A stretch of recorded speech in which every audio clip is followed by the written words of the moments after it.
Hi, welcome to the PC Error Detective channel.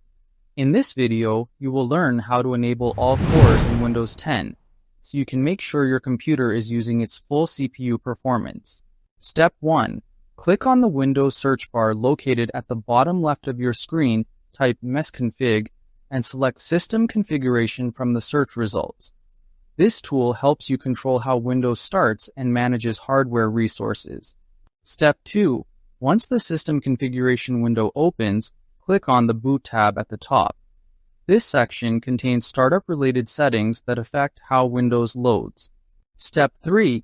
Under the Boot tab, click on Advanced Options. This option allows you to fine-tune processor and memory settings used during system startup.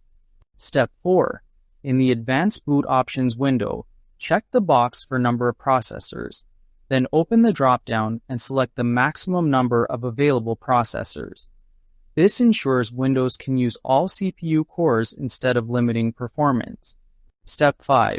Now check maximum memory and enter or select the maximum memory size available. This helps Windows allocate the full amount of RAM during startup for better performance. Step 6.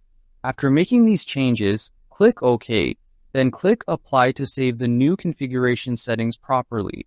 Step 7. Finally, click Restart so the changes can take effect and Windows can start using all enabled CPU cores.